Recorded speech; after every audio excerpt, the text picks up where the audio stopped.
नमस्कार सखी news network पर आप सभी का स्वागत है। राष्ट्रीय राजधानी दिल्ली में बीजेपी की राष्ट्रीय कार्यकारिणी की 2 दिवसीय अहम बैठक हो रही है। ये बैठक अहम इसलिए है क्योंकि इसमें सबसे पहले तो ये तय होगा कि राष्ट्रीय अध्यक्ष जेपी नड्डा को एक और कार्यकाल मिलेगा या बीजेपी को नया अध्यक्ष मिलेगा। दूसरा, 2023 विधानसभा चुनाव की बात करें तो इस साल 9 राज्यों में चुनाव होने ही हैं। जम्मू कश्मीर में भी अगर चुनाव होता है तो 10 राज्यों में विधानसभा चुनाव होने हैं। अगले साल लोकसभा चुनाव है, खुद मोदी जी का चुनाव है। तो 24 के चुनाव की रणनीति, उससे पहले 2023 के चुनाव को जीतने की रणनीति बनाएगी बीजेपी। और जिस तरीके से विपक्ष एकजुट हो रहा है, चाहे राहुल गांधी की भारत जोड़ो यात्रा इस समय निकल रही है और भारत जोड़ो यात्रा के समापन के समय पर सभी विपक्षी दलों के नेताओं को निमंत्रण दिया गया मल्लिकार्जुन खड़गे की तरफ से कि समापन जब कार्यक्रम होगा तो उसमें आप सब लोग सम्मिलित हों, विपक्ष एकजुट होकर अपनी ताकत का प्रदर्शन करे। उसके अलावा भी और कई सारे दल हैं, कई सारे नेता हैं जो प्रधानमंत्री पद की आकांक्षा रखते हैं, अपनी अपनी रणनीति बना रहे हैं, लोगों को एकजुट कर रहे हैं, अपने प्रयास कर रहे हैं। तो उन सबको देखते हुए बीजेपी कैसे सबको धता बताते हुए 24 का चुनाव जीतती है, 2023 का चुनाव जीतती है, इसके लिए अहम रणनीति बनेगी। हम आपको बता दें कि इस बैठक में बीजेपी शासित राज्यों के सभी मुख्यमंत्री आ रहे हैं, 12 मुख्यमंत्री मौजूद हैं, कई उप मुख्यमंत्री हैं, बीजेपी के सारे प्रदेश अध्यक्ष। और आज पदाधिकारियों की जब बैठक हुई तो उसमें तय हुआ एजेंडा की बैठक में क्या आर्थिक जो प्रस्ताव पेश किया जाएगा, राजनीतिक प्रस्ताव जो पेश किया जाएगा, उसमें क्या क्या चीज़ें रखी जाएंगी। प्रधानमंत्री नरेंद्र मोदी का अभिनंदन किया गया है क्योंकि गुजरात में उनके नेतृत्व में एक प्रचंड बहुमत बीजेपी को मिला है। आज प्रधानमंत्री दिल्ली की सड़कों पर रोड शो निकालते हुए कार्यक्रम स्थल जो जहां पर राष्ट्रीय कार्यकारिणी की बैठक हो रही है, एनडीएमसी कन्वेंशन सेंटर में, वहां तक पहुंचे। इस दौरान दिल्ली की जनता का उत्साह देखते बन रहा था। अपने प्रधानमंत्री को अपने करीब पाकर लोग खुशी से फूले नहीं समा रहे थे। भारत माता की जय, जय श्री राम के जो नारे हैं पूरे दिल्ली के आकाश को गुंजायमान कर रहे थे। तो आज की इस रिपोर्ट में आपको दिखाते हैं प्रधानमंत्री के रोड शो की झलकियाँ।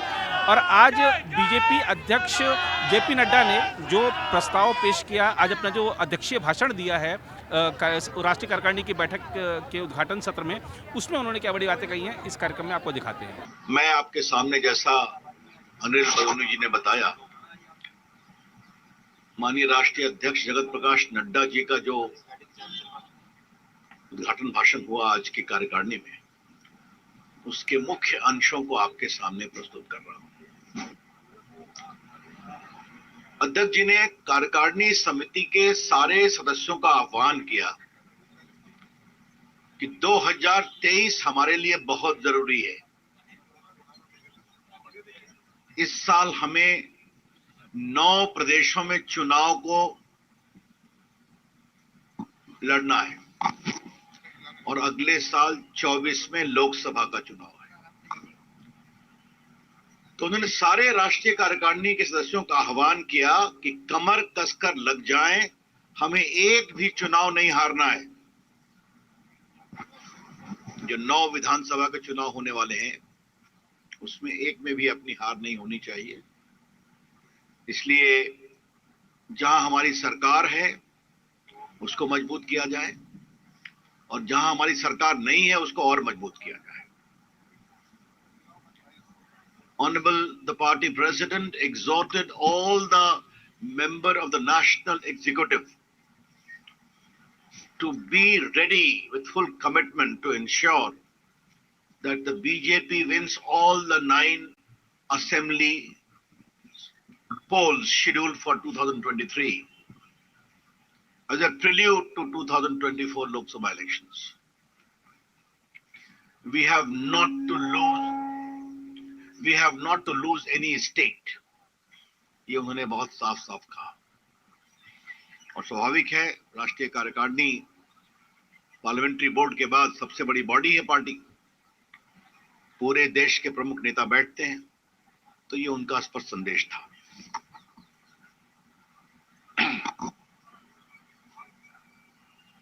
आपको मालूम है कि अध्यक्ष जी का एक और निर्देश पहले हुआ था, जिसकी रूपरेखा माननीय प्रधानमंत्री जी ने स्वयं दी थी कि हमें कमजोर बूथों को ठीक करना है और 72,000 बूथ आइडेंटिफाई किए गए थे।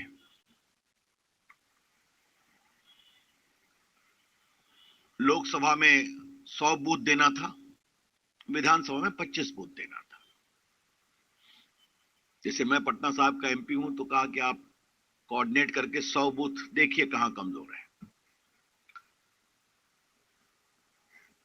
तो ऐसे बूथ 72,000 बूथ चिन्हित किए गए, 72,000 बूथ। और अध्यक्ष जी ने बड़े सुकून से कहा कि 1,30,000 बूथ पर हम लोग पहुंचे, जिनको मजबूत करने का फैसला हुआ।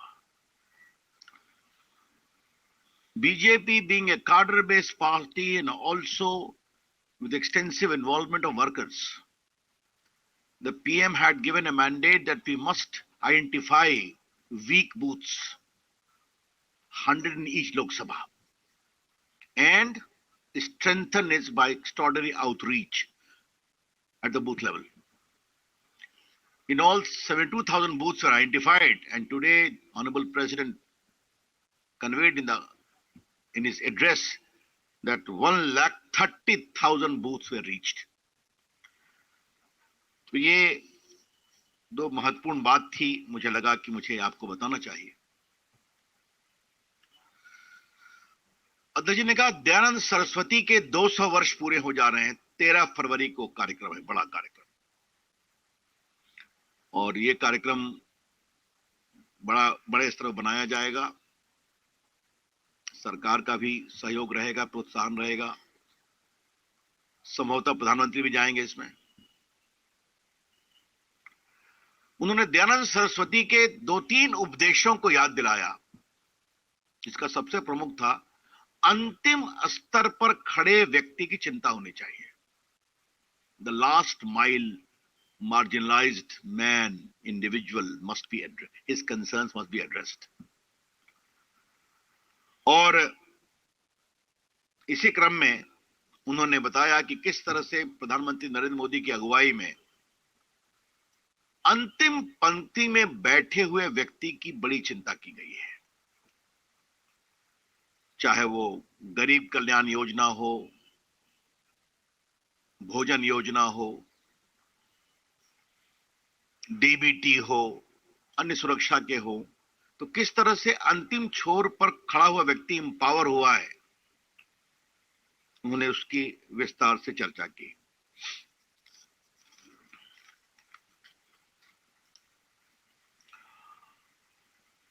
अध्यक्ष जी ने 15 अगस्त को लाल किले पर माननीय प्रधानमंत्री जी ने जो 5 लक्ष्य और 5 प्रण देश के सामने रखा था, आपको याद होगा, गुलामी के हर अंश से मुक्ति, freedom from every trace of our slavery, Bharat की विरासत पर गर्व, holding great pride on the extraordinary tradition of India heritage. तीसरा, विकसित भारत का लक्ष्य, commitment to make India a truly developed country. एकता एवं एकजुटता, देश में यूनिटी हो।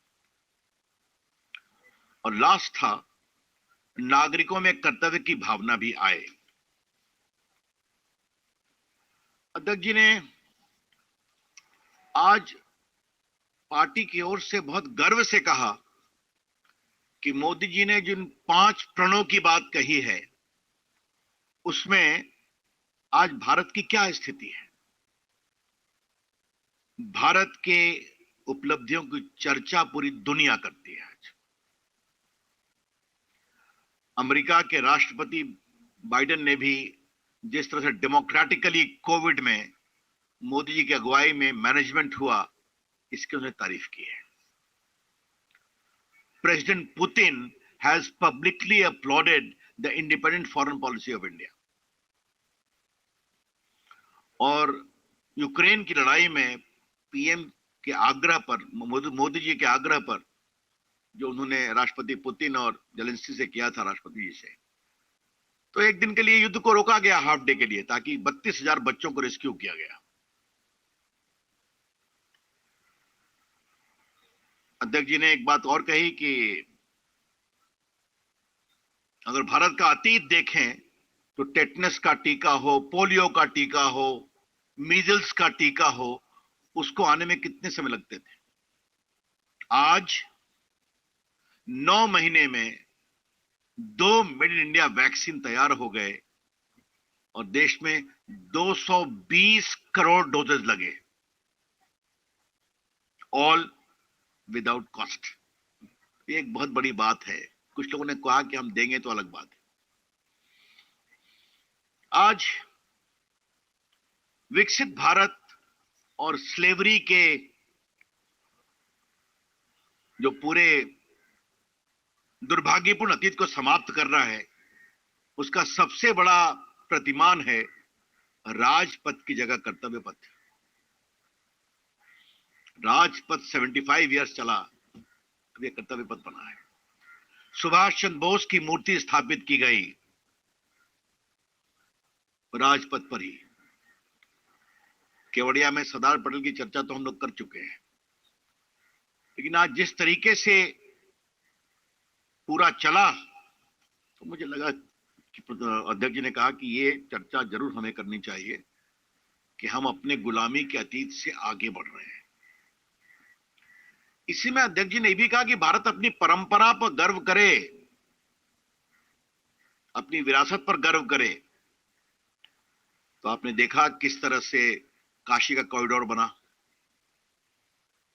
विश्वनाथ जी का मंदिर, वहां पर सम्मान किया गया महारानी अहिल्याबाई होलकर को भी और महाराजा रंजीत सिंह को भी, जिनकी भूमिका थी। तो चाहे केदारनाथ हो तो बद्रीनाथ हो, तो अभी जिस तरह से वो गए और उज्जैन में महाकाल का कॉरिडोर की उद्घाटन किया और प्रभु राम का मंदिर बन रहा है। तो आज भारत के हेरिटेज को आगे बढ़ाने के लिए हर काम हो रहा है, इस पर देश को गर्व हो। ये माननीय अध्यक्ष जी ने एक बहुत बड़ी बात कही। आगे उन्होंने बताया कि आज भारत का कंक्रीट अचीवमेंट्स क्या है। India has become the 5th biggest economy of the world, surpassing even England. Bharat mobile production की दुनिया में दुनिया का 2nd बिगेस्ट मोबाइल मैन्युफैक्चरर बन गया है। पहले जो एक्सपोर्ट होता था वो आप जानते हैं कि मोबाइल उत्पादन की क्या स्थिति होती थी। आज more than 95% mobile consumed in India is being made in India, और यहां से एक्सपोर्ट भी हो रहा है। एप्पल हो, सैमसंग हो, बाकी हो। तो बाहर जो पहले 14 में खाली इंपोर्ट होता था, आज भारत से एक्सपोर्ट हो रहा है। तीसरा उदाहरण है कार मैन्युफैक्चरिंग का। आज भारत जापान को छोड़कर दुनिया की तीसरी बड़ी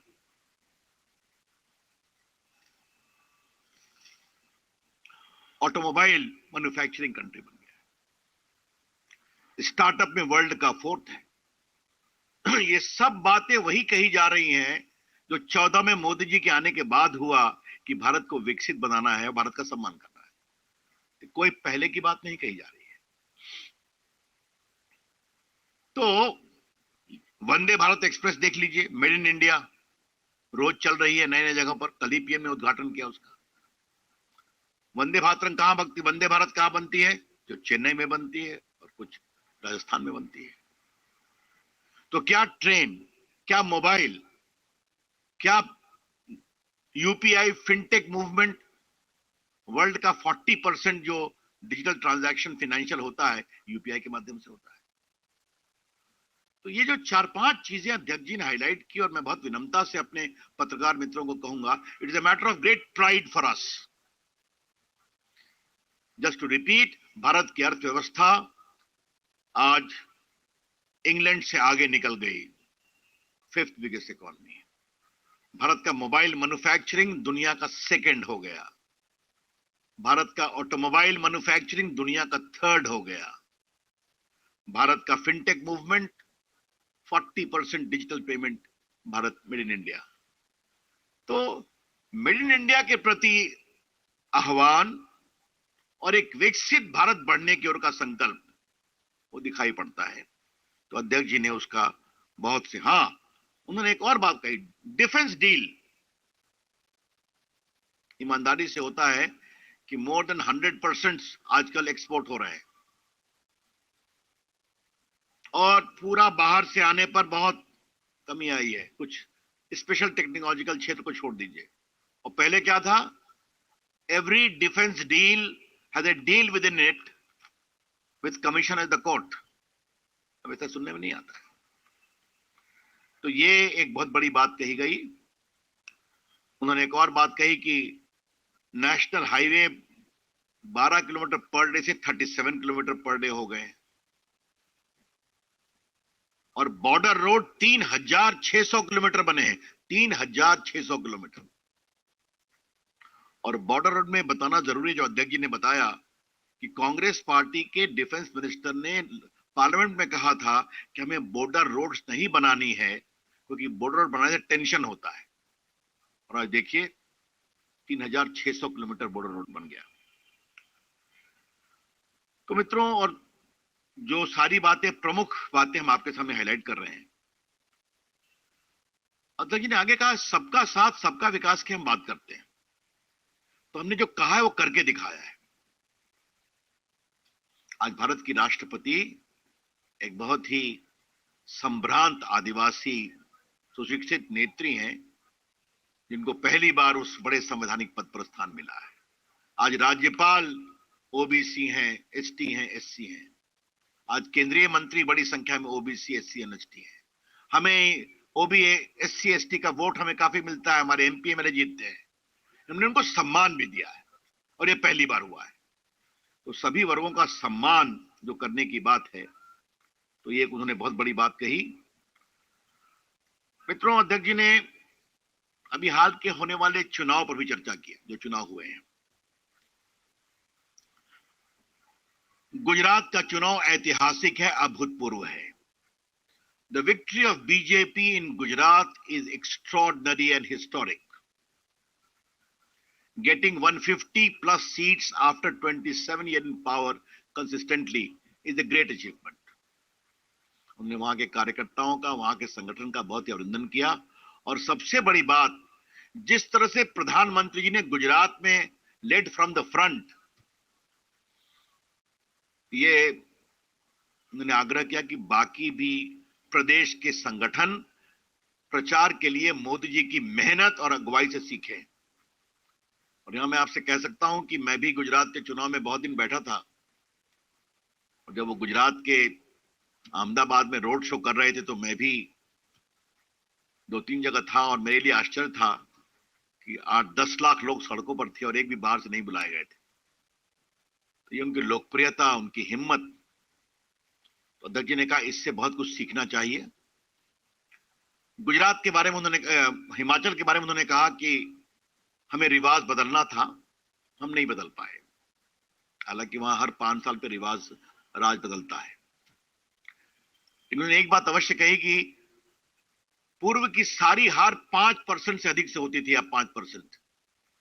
इस बार हम 1% से भी कम से हारे। और हमारे मित्रों ने बहुत बड़ा काम किया, हमारे मीडिया सेल ने, I need to pat them, कि बीजेपी और कांग्रेस के बीच वोटों का अंतर सिर्फ 37,000 है Himachal Pradesh. I repeat, the total difference of votes between the Congress and the BJP is close to 37,000 votes only. तो एक बहुत संतोष का भी विषय, लेकिन आगे ठीक करने की जरूरत है। मित्रों, तेलंगाना में हमारे कार्यकर्ता बहुत संघर्ष कर रहे हैं। वहां के मुख्यमंत्री जो हैं, उनकी सरकार के द्वारा तमाम अवरोध के बावजूद जिस तरीके से हमारे लोगों की यात्रा निकली, मेहनत कर रहे हैं। उन्होंने कहा तेलंगाना में अपनी हम सरकार बनाएंगे। भैया ये क्या हो रहा है, देख लो। अध्यक्ष जी की 2 बात मैं कह के अपनी बात कंप्लीट करूंगा, फिर आपके कुछ सवाल होंगे तो हम लेंगे उसको। पहली बात यह है कि हर घर तिरंगा एक कार्यक्रम हुआ था। आपको जानकर खुशी होगी कि 4 करोड़ 15 लाख घरों में तिरंगा लगाया गया। 4 करोड़ 15 लाख घरों में। और इस बार की सबसे बड़ी उपलब्धि यह रही कि नॉर्थ ईस्ट के सारे प्रदेशों में इसे बहुत उत्साह से मनाया गया। तो in a way it is a great many streaming of North East with India. ये बड़ी बात है। और स्वयं प्रधानमंत्री जी 50 बार नॉर्थ ईस्ट गए, आप जानते ही हैं, बाकी मंत्री भी जाते हैं। और सेवा भाव में जिस तरह से बीजेपी पॉलिटिक्स के अलावा सेवा का काम कर रही है, ब्लड डोनेशन कैंप, बाकी कैंप, सबका उन्होंने डिटेल दिया। और जिस तरह से कोविड काल में बीजेपी के कार्यकर्ताओं ने कोविड के लोगों को खाना खिलाने की कोशिश की, हम सब लगे हुए थे। तो ये बड़ी बात है कि सेवा भाव भी बीजेपी के कार्यकर्ता पूरी प्रामाणिकता से करें। अध्यक्ष जी ने भारत की विरासत के परंपरा को आगे बढ़ाते हुए राम मंदिर का निर्माण बहुत तेजी से हो रहा है।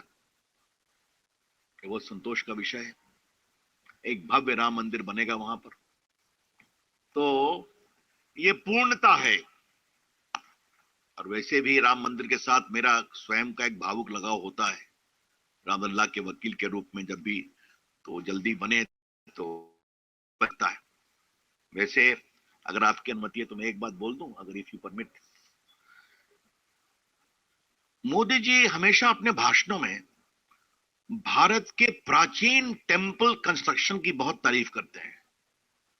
चाहे वो मदुरई में मीनाक्षी टेम्पल हो, चाहे वो रामेश्वरम का टेम्पल हो, चाहे वो बाकी जो चोला डायनेस्टी ने बनाया था व्यद टेम्पल वहां पर तमिलनाडु में, या श्रीरंगम टेम्पल हो, या फिर त्रिवेंद्रम में जो टेम्पल है, ये सब हजार साल पुराने हैं। ये भारत की बहुत बड़ी परंपरा है। तो आपको जानकर खुशी होगी कि हमारा जो अयोध्या का मंदिर है वो भी बन रहा है उसी परंपरा के अनुसार। Cement and steel is being used the least. और बाकी जो पुरानी परंपरा रही है, जो क्या बिजली गिरती है, क्या भूकंप आता है, इसका कोई असर नहीं पड़ता है। ये भारत की जो परंपरा रही है। तो आज मोदी जी ने उस पूरी सनातन परंपरा और भारत की विरासत को बहुत आगे बढ़ाया। हमें बहुत गर्व है। उन्होंने खुद बताया हमें सब सीट जीतनी है, मेहनत करनी। तेलंगाना में चैलेंज बताया, संघर्ष हो रहा है, तो बिल्कुल बताया उन्होंने हमें जीतना है। तो उपलब्धियों को भी बताया, चैलेंज को भी बताया।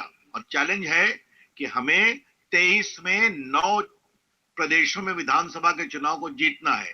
तो सारे कार्यकारिणी के एक एक सदस्य कमर कसे, एक एक संगठन कमर कसे, प्रदेश कमर कसे। और हमारे प्रधानमंत्री जी इतनी मेहनत करते हैं, देश भर में घूमते हैं, पूरा देश उनके नेतृत्व पर आस्था करता है। तो इतनी बड़ी हमारे पास पूंजी है, तुम और मेहनत करें तो जीतें। सबका साथ सबका विकास का मतलब क्या होता है? पहली बात मैं ये कहना चाहूंगा। दूसरी बात हमें कहनी है कि आप देखिए बाई इलेक्शन में बीजेपी की जीत कितनी हुई है। हमारे अपने स्टेट बिहार में 2 बाई इलेक्शन हम जीते कि नहीं? गोपालगंज जीते, कुड़न्नी जीते, और नीतीश बाबू तेजस्वी के साथ आने पर जीते। बाकी स्टेट्स में जो हम लोग जीते हैं बाई इलेक्शन, लोकसभा विधानसभा, तो ये अपने सामने दिखाता है कि हम सबका साथ सबके विकास की बात करते हैं। और इसका बड़ा सवाल ये है कि जो हमारे मुस्लिम समाज की बात आपने की, मैं हमेशा कहता हूं कि हमारी सरकार सबकी चिंता करती है। वोट किसी ने दिया है ना दिया ये नहीं, क्योंकि हमारा संवैधानिक दायित्व है। अगर आप भी लेना चाहते हैं देश दुनिया की तमाम जानकारी तो आज ही सब्सक्राइब करें हमारे चैनल को। साथ ही नीचे दिए बेल आइकन को जरूर दबाएं ताकि हर अपडेट आप तक पहुंच सके।